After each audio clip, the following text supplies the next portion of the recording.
O tema é bastante polêmico. O motivo de nós termos escolhido ele é porque na última semana, especificamente, nós temos recebido dezenas de perguntas, dezenas de provocações sobre essa questão, e isso me fez a gente programarmos essa conversa para poder fazer alguns esclarecimentos, espancar algumas dúvidas, enfim, debater esse assunto que é muito interessante, essa questão do diferimento, tá certo? Então, antes de nós entrarmos no mérito, no aspecto material do decreto, que é a interrupção do diferimento, é interessante que a gente saiba exatamente, em primeiro lugar, o que é o diferimento. Do que nós estamos falando, qual que é essa figura jurídica chamada então de diferimento. Algumas pessoas inclusive até falam em deferimento. Não, o correto é diferimento. Então, se vocês forem fazer uma pesquisa lá na legislação do Estado de Mato Grosso, vocês verão que a Fazenda Pública do Estado há muitos anos vem tratando o diferimento como um benefício fiscal. É um engano grosseiro isso, tratar o diferimento como um benefício fiscal. Na verdade, o diferimento é uma técnica de arrecadação. O diferimento é uma substituição tributária para trás. Todos sabem, pelo menos aqueles operadores do ICMS, que a substituição tributária, ela existe para frente e para trás. A mais tradicional é aquela para frente, onde se cobra o ICMS antecipadamente, é o que ocorre com os automóveis, o que ocorre com os combustíveis. Isso significa que o fornecedor cobra o ICMS da operação subsequente antecipadamente, é aquela substituição clássica, é aquela substituição que todos conhecem. Mas o diferimento também é uma forma de substituição, só que é uma substituição tributária para trás. Significa o quê? Que o ICMS é substituído pela operação, no momento da operação subsequente, e ele é pago, incidente sobre as operações anteriores. Um exemplo clássico é a saída de produtos primários do estabelecimento do produtor para estabelecimento do comerciante, por exemplo, de uma cerealista, de uma cooperativa. Esta operação, esta saída do produto primário, soja, arroz, milho, algodão, do estabelecimento do produtor para o estabelecimento de uma cooperativa, por exemplo, ou de uma sociedade, de uma cerealista, de uma empresa comum, o Estado de Mato Grosso trata ela com a possibilidade do diferimento, isto é, ele entende, ou ele quer fazer com que o contribuinte entenda que isso é um benefício, é uma benevolência que o fisco faz ao contribuinte, dizendo, não, você pode remeter o seu produto do seu estabelecimento produtor, da fazenda, o que quer que seja, ou lá da fazenda, encaminhar o boi para o frigorífico, sem pagar o ICMS, e aí ele denomina essa remessa, sem esse pagamento, de remessa diferida. E aí ele cria uma série de obrigações, ele gera uma burocracia tremenda para permitir que essa operação seja feita sem o recolhimento do imposto. Mas aí não se tem nada de benefício, é simplesmente uma técnica, porque ele deixa de recolher o imposto na saída do estabelecimento do produtor, exemplificativamente, para recolher na saída do estabelecimento adquirente, isto é, na próxima operação. Essa é o diferimento, é uma técnica de arrecadação. Por que ele faz isso? Porque, naturalmente, a empresa que adquire esse produto primário, ela é mais organizada, ela tem condições de fazer uma apuração mais eficaz, a base de cálculo da saída subsequente é maior do que a base de cálculo da saída anterior, portanto, o Estado efetivamente vai aumentar a sua arrecadação. Então é uma técnica, não vem aí nenhum benefício, não vem nada. Então, o Estado de Mato Grosso tem no seu regulamento, lá a partir dos artigos 560 e a partir do seu anexo 7, ele regula, ele vem tratar dessa questão do diferimento. Como é uma técnica de tributação, uma técnica de administração tributária, ele o faz por decreto. Isso é possível, evidentemente, sem problema nenhum. Só que, como isso também se trata de matéria de substituição tributária, alguns aspectos específicos dessa substituição tributária deve ser tratado por lei. A Constituição e a lei complementar dizem que alguns aspectos da substituição tributária devem ser definidos e devem ser tratados através de dispositivo de lei e não de decreto. Mas a administração do imposto, de uma maneira geral, desde que isso não gere obrigação, desde que não gere cobrança para o contribuinte, pode ser tratado por decreto, porque é uma mera técnica de administração tributária. Então, lá no seu regulamento, o Estado define diversos aspectos de administração desse diferimento. Quais são os produtos sujeitos ao diferimento? Ele, inclusive, diz assim que para usufruir dos benefícios, o contribuinte tem que apresentar certidões. Ele cria uma burocracia enorme, tá certo? Muito bem. E agora, mais recentemente, na primeira semana do mês de julho, no dia 8 do mês de julho, o Estado, na ânsia, evidentemente, de aumentar a sua arrecadação, ele publicou esse decreto 633, dizendo que tudo que se relacionar com o diferimento e destinado a empresas optantes pelo Simples, esta operação interrompe o diferimento. Significa o quê? Significa que na remessa para uma empresa optante pelo Simples Nacional deve ser arrecadado esse imposto. Isso pode ser feito, não há problema nenhum. O que ocorre é que é uma atitude, é uma providência adotada pelo Estado de difícil administração. Por quê? Porque trata de pequenas empresas optantes pelo Simples, na maioria delas são pequenas empresas que têm uma organização pequena, e isso vai dificultar sobremaneira a arrecadação do imposto. Por exemplo, um produtor que numa semana qualquer lá resolve abater lá 5 cabeças de suínos e vender num pequeno açougue, esse açougue optante pelo Simples Nacional, ele está obrigado a recolher o ICMS daquele suíno que saiu da propriedade do pequeno produtor e que ele adquiriu para revender depois lá no retalho, tá certo? Então, é isso que o Estado de Mato Grosso deseja. Ele quer que essa operação que antecede a entrada no estabelecimento de empresa optante pelo Simples, o ICMS desse diferimento que antes era contemplado passe a ser recolhido. Então, ele diz o seguinte, que para alguns produtos, esse imposto deve ser recolhido na saída do estabelecimento.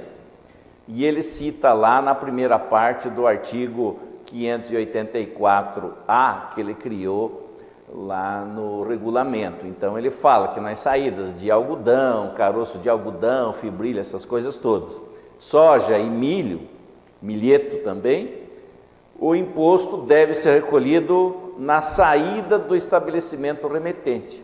Significa o quê? Que se uma pequena farinheira, um pequeno moinho, que produz quirela, que produz canjica, fubá, enfim, ao ele comprar lá 50, 100 sacos de milho de um pequeno produtor, quando esse milho sair do estabelecimento desse produtor, deverá sair já com o ICMS pago. Nesse decreto ele não fala base de cálculo, ele não fala em alíquota, porque base de cálculo e alíquota são tratados esses aspectos em outra parte do regulamento, então vai seguir a outra parte do regulamento, e aí vai depender do produto, vai depender da situação, enfim, o ICMS é cheio de particularidades, tá? Não é escopo dessa palestra nós entrarmos nesses detalhes, mas se você quiser se aprofundar um pouco mais nessa questão de diferimento, de alíquota, de redução de base de cálculo, de isenção, eu quero convidar você a participar de um seminário que nós vamos promover agora na quinta-feira, a partir das 8 horas, sobre os fundamentos do ICMS. E aí sim, nesse seminário, das 8 ao meio-dia, nós vamos tratar profundamente sobre essas questões de redução, de isenção, de diferimento, de substituição, de alíquota e assim por diante. Mas, de qualquer maneira, esse pequeno produtor que vai vender lá 100 sacos de milho para esse pequeno moinho, o imposto deverá sair já do estabelecimento do produtor pago, recolhido. Você vai ter que fazer uma guia com recolhimento antecipado. E a empresa, este moinho, optante pelo Simples, que recebe esse produto, é responsável solidário. Significa o quê? Que se o produtor do milho não pagar o ICMS, a empresa optante pelo Simples é devedora, ela é solidária, ela deve nos mesmos moldes que o optante, que o remetente desse produto deve. E essa empresa optante pelo Simples, independente desse imposto ter sido pago na saída desse produto, ela também deverá fazer o pagamento no PG-10, isso é, essa operação subsequente desse milho que ele eventualmente tenha transformado em fubá ou canjica, o que quer que seja, vai ser base de cálculo para o recolhimento do Simples Nacional, como é feito de uma maneira geral, tá certo? É claro que você vai ter que tomar o cuidado para verificar se esse produto é isento, se ele tem uma redução e assim sucessivamente. Por exemplo, alguns produtos derivados de milho são isentos, se ele for destinado à ração, por exemplo, ração animal, à alimentação animal. Se eventualmente ele for destinado à cesta básica, ele tem redução de base de cálculo. Então você tem que trabalhar, ver exatamente como é que isso é feito para poder fazer a apuração desse imposto e não deixar de pagar o que deve, nem pagar mais do que não deve.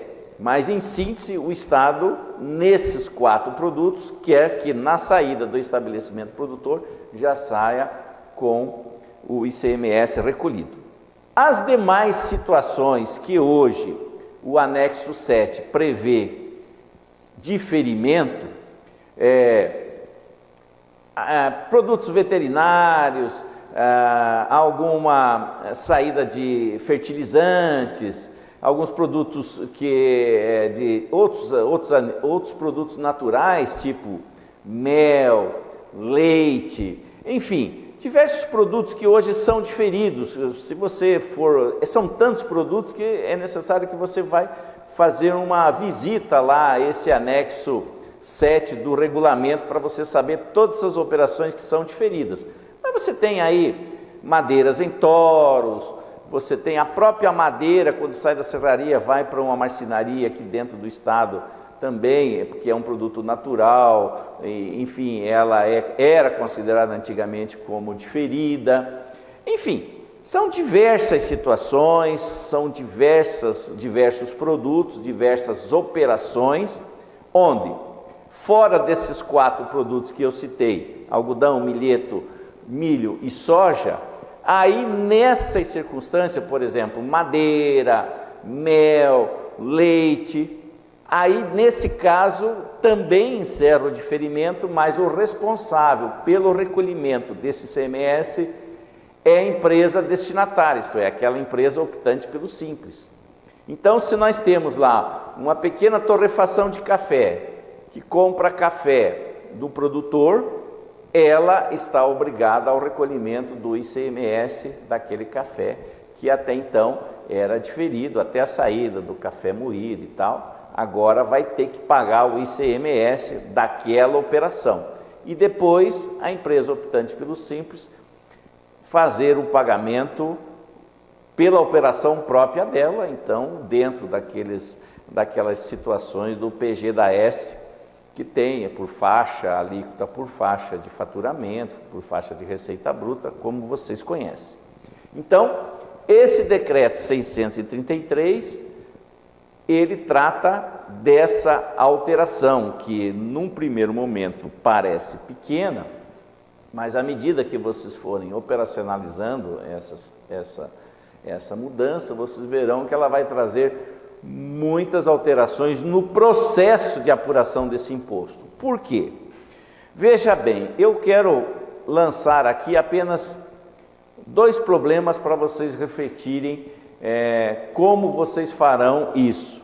E o Estado não trouxe a solução para esses 2 problemas. Existem outros, mas esses 2 são talvez os principais.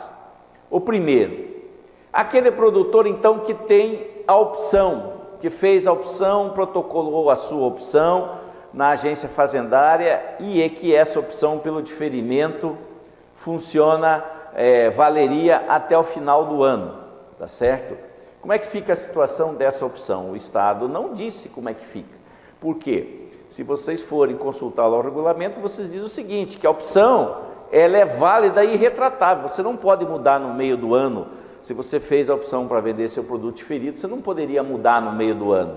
Ora, se vale para o contribuinte, deveria valer também para o Estado. O Estado não poderia alterar esta circunstância assim, e vejam vocês que o decreto, a validade dele é na data da publicação, ele não deu 1 minuto para que o produtor, para que os contribuintes, de uma maneira geral, se adaptassem a essa nova situação. Ele publicou e passou a fazer valer.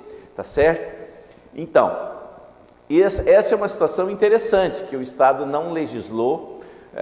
Como é que fica essa situação? Aquelas opções protocoladas nas agências fazendárias, isso agora não tem mais valor ou só não tem valor nas remessas para as empresas tributadas pelo Simples Nacional? Esse é um aspecto muito interessante. Um outro aspecto que precisa ser visto também com carinho, e aí me parece que é o problema maior dessa situação, é o seguinte: vocês sabem que o ICMS ele é não cumulativo. O que é não cumulativo? Você, daquele imposto que você deve pela sua operação, você tem direito a abater créditos do ICMS que você pagou nas operações anteriores. Então, veja bem, aquele produtor, para produzir aquela mercadoria que ele está vendendo agora sem diferimento para a empresa, optando pelo Simples Nacional, ele teve um custo para produzir aquela mercadoria, um custo anterior. E desse custo anterior, evidentemente, ele pagou ICMS sobre os insumos, sobre os materiais intermediários que ele utilizou para a produção daquela mercadoria. Se nós voltarmos ao exemplo do milho, ele gastou o quê? Ele gastou óleo diesel para produzir o milho, ele gastou uma série de insumos, que esses insumos vieram carregados de ICMS nas operações anteriores. Como que ele vai fazer esse recolhimento agora? Simplesmente vai se aplicar a alíquota sobre a pauta e se recolher? E como é que fica esses créditos que estão represados das operações anteriores? Como vai ser feito esse abatimento? O Estado vai obrigar esse produtor a fazer escrituração via SPED, escrituração digital, com débito-crédito, preenchendo lá o bloco M, o bloco E, fazendo as suas apurações, como as grandes empresas fazem, como as empresas fazem, crédito, débito, e depois faz a cotização entre um e outro para ver se sobra débito a ser recolhido ou não sobra, porque o Estado diz que tem que recolher antecipadamente. Claro, recolher antecipadamente tudo bem, mas e os créditos, como é que faz? Ele vai permitir esse aproveitamento ou vai sujeitar o produtor àquele processo burocrático de PAC e RUC, onde se demora um tempão, um monte de meses para se deferir e depois cria uma burocracia enorme em autorizar aquelas utilização de crédito através daqueles relatórios, aqueles PAC, RUC, que é uma coisa extremamente morosa e custosa, porque ninguém vai fazer isso de graça, isso custa um tempo, isso custa talento, isso custa dinheiro para se fazer essa burocracia. Então, eu não sei como que o Estado vai tratar essa questão dos créditos.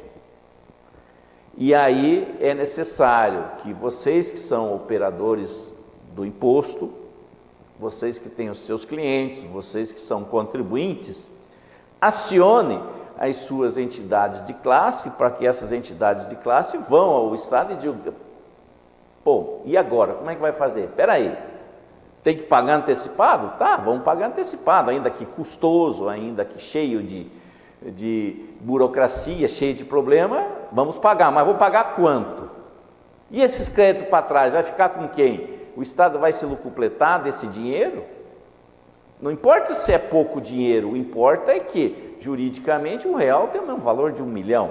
Então, o Estado não poderia, no nosso entender, na nossa visão, não poderia ter simplesmente suprimido ou interrompido esse diferimento e dizer assim, não, você vai ter que recolher e fim de conversa, e não dizer como faz aquilo. Já que, voltamos a dizer, são empresas pequenas, com uma organização deficiente, com informatização pequena, e que vão ter dificuldade em fazer toda essa apuração, todo esse acertamento com o Estado. Então, essa é uma discussão que deve ser travada, e, no nosso modo de entender, deve ser travado com as organizações, com as entidades de classe que representam os produtores, que representam vocês, operadores do imposto, os contadores, os auxiliares contábeis, os contabilistas, enfim, toda a classe encarregada de fazer esse tipo de trabalho. Mas, além desses dois problemas que eu estou trazendo aqui simplesmente para reflexão, há um terceiro, só que esse não é um problema, aí me parece que o Estado está agindo de uma maneira até inconstitucional, tá certo? E eu vou levantar essa situação agora para vocês. Lá na Constituição, nós temos um dispositivo, nós temos um artigo que trata do tratamento preferencial, privilegiado e diferenciado para as pequenas e microempresas, para as micros e pequenas empresas. A Constituição é clara que o Estado deve trazer um tratamento diferenciado e privilegiado para estas empresas. E aí eu pergunto a vocês, o Estado aqui está pisoteando esse princípio constitucional. Por que que ele está pisoteando? Simplesmente porque ele está eliminando esse diferimento para as empresas do Simples e mantendo para as grandes empresas, para as grandes corporações. Então vejam bem, os grandes produtores e as grandes empresas, comerciantes de soja, milho, algodão, os grandes frigoríficos, esses vão continuar comprando o produto diferido, tá certo?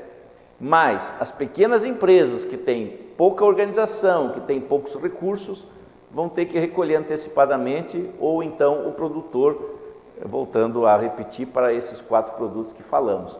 Então, parece-nos que o Estado, nesse ponto, está indo contra ao que determina a Constituição Federal, que é dar aos pequenos o tratamento preferencial e diferenciado, tá certo? Ele não está atendendo esse aspecto. Então, vem aí também um outro ponto que precisa ser debatido com as autoridades do Estado de Mato Grosso, porque senão vocês vão ter muitos problemas para operacionalizar esse pagamento, operacionalizar este recolhimento.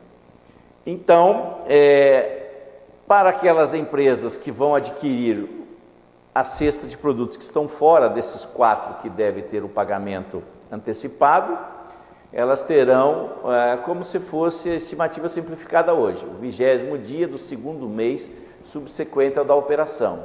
Então, se eu tenho lá uma pequena mercearia e eu compro mel do produtor para vender nessa mercearia, eu tenho que pagar o ICMS da saída desse mel do produtor até o meu estabelecimento no 20º dia do segundo mês subsequente, tá certo?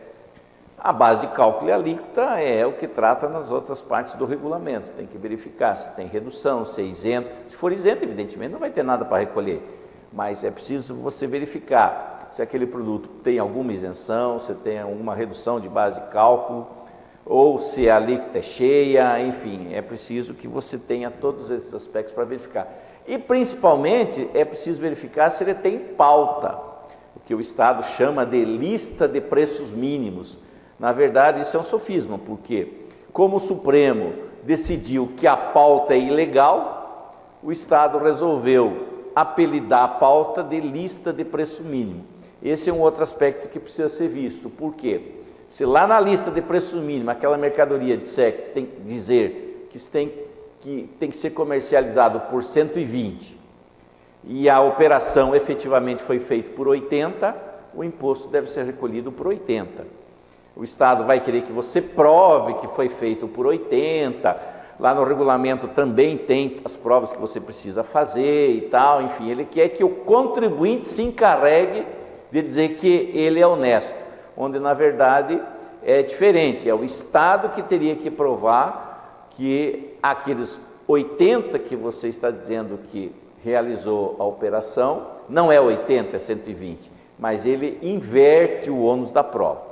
Esta inversão, evidentemente, que é ilegal, mas aí é preciso que você veja, muitas vezes é preferível, então, que você monte lá um contratinho padronizado, mantenha ele lá arquivado, para se eventualmente o fisco quiser saber se você realmente fez aquela operação por aquele preço, vai pagar o ICM efetivamente por aquele preço. Isso vale para todos os produtos, para carneiro, cabrito, porco, boi, vaca que é vendido, para mel, para leite, para queijo, todos os produtos que vocês conhecem, que saem principalmente do estabelecimento produtor e vai para empresas optantes pelo Simples.